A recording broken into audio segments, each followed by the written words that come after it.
بسم اللہ الرحمن الرحیم۔ السلام علیکم۔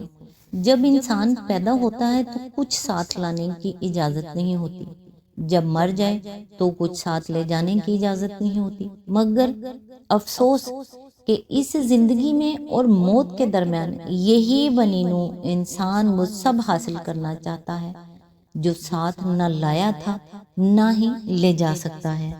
رابعہ بصری سے کسی نے پوچھا کہ کیا گناہ گار کی توبہ قبول ہوتی ہے؟ فرمایا انسان اس وقت تک توبہ کر ہی نہیں سکتا جب تک اللہ توفیق نہ دے، اور جب توفیق مل جائے پھر قبولیت میں کوئی شک نہیں رہتا۔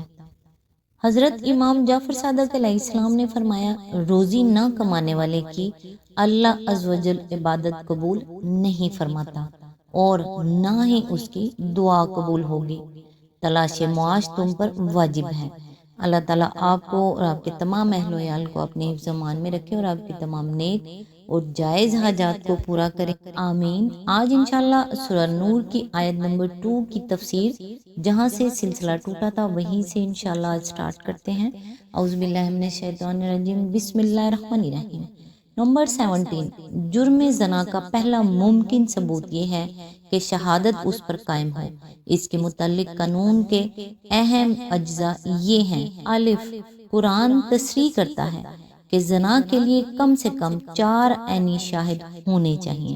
اس کی صراحت سورہ نساء آیت نمبر 15 میں بھی گزر چکی ہے اور آگے اسی سورہ نور میں بھی 2 جگہ آ رہی ہے۔ شہادت کے بغیر قاضی محض اپنے علم کی بنا پر فیصلہ نہیں کر سکتا، خواہ وہ اپنی آنکھوں سے ارتکاب جرم ہوتے دیکھ چکا ہو۔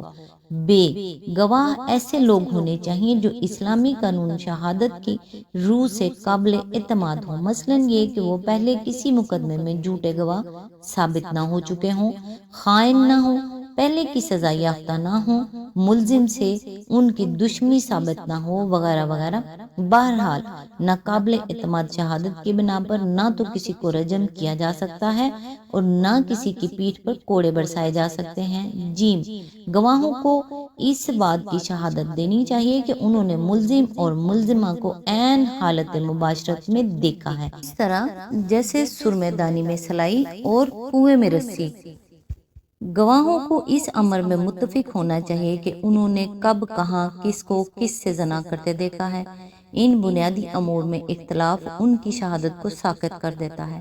شہادت کی یہ شرائط خود ظاہر کر رہی ہیں کہ اسلامی قانون کا منشا یہ نہیں ہے کہ ٹک ٹکیاں لگی ہوں اور روز لوگوں کی پیٹھوں پر کوڑے برستے رہیں، بلکہ وہ ایسی حالت ہی میں یہ سخت سزا دیتا ہے جبکہ تمام اصلاحی اور انسدادی تدابیر کے باوجود اسلامی معاشرے میں کوئی جوڑا ایسے بے حیا ہو کہ 4 آدمی اس کو جرم کرتے دیکھ لیں۔ نمبر 18، اس امر میں اختلاف ہے کہ آیا محض حمل کا پایا جانا جبکہ عورت کا کوئی شوہر یا لونڈی کا کوئی آقا معلوم و معروف نہ ہو، ثبوت زنا کے لیے کافی شہادت بالقرینہ ہے یا نہیں؟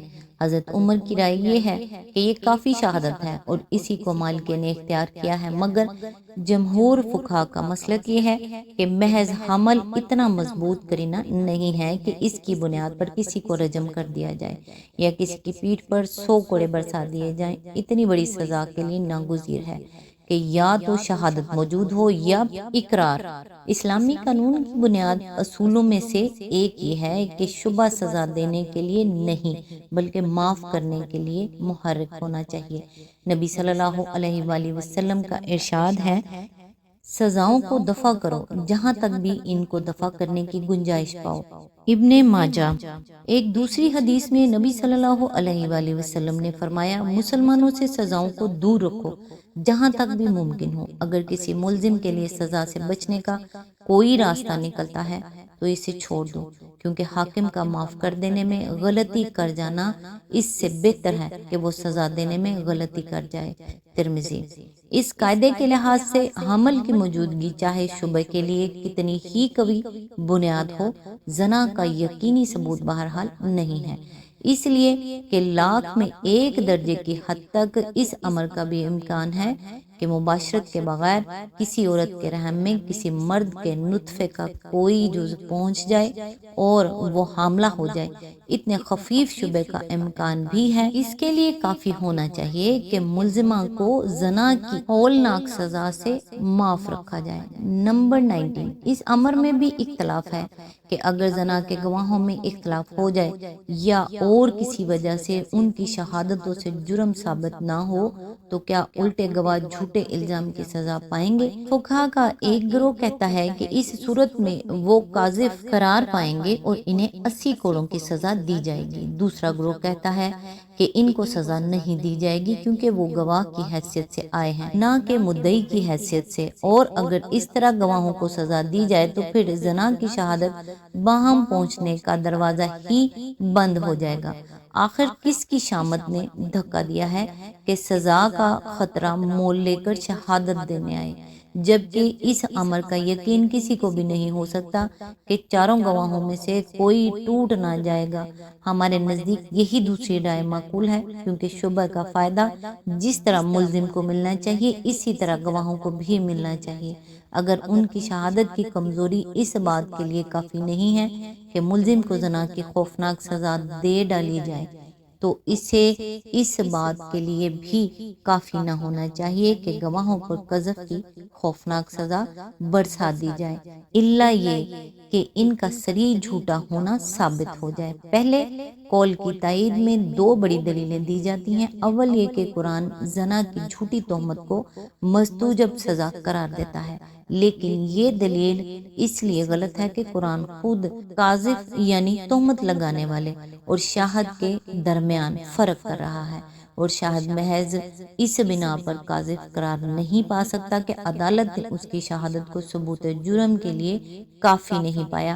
دوسری دلیل یہ دی جاتی ہے کہ مغیرہ بن شعبہ کے مقدمے میں حضرت عمر نے ابو بکرہ اور ان کے دو ساتھی شاہدوں کو قذف کی سزا دی تھی، لیکن اس مقدمے کی پوری تفصیلات دیکھنے سے معلوم ہو جاتا ہے کہ یہ نظیر ہر اس مقدمے پر چسپاں نہیں ہوتی جس میں ثبوت جرم کے لیے شہادتیں ناکافی پائی جائیں۔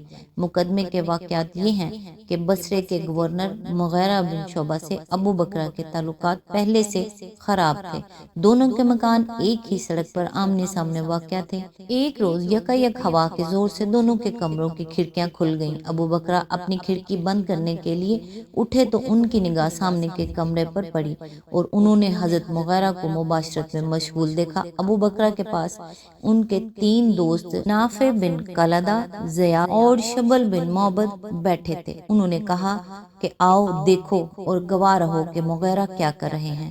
دوستوں نے پوچھا یہ عورت کون ہے؟ ابو بکرہ نے کہا ام جمیل۔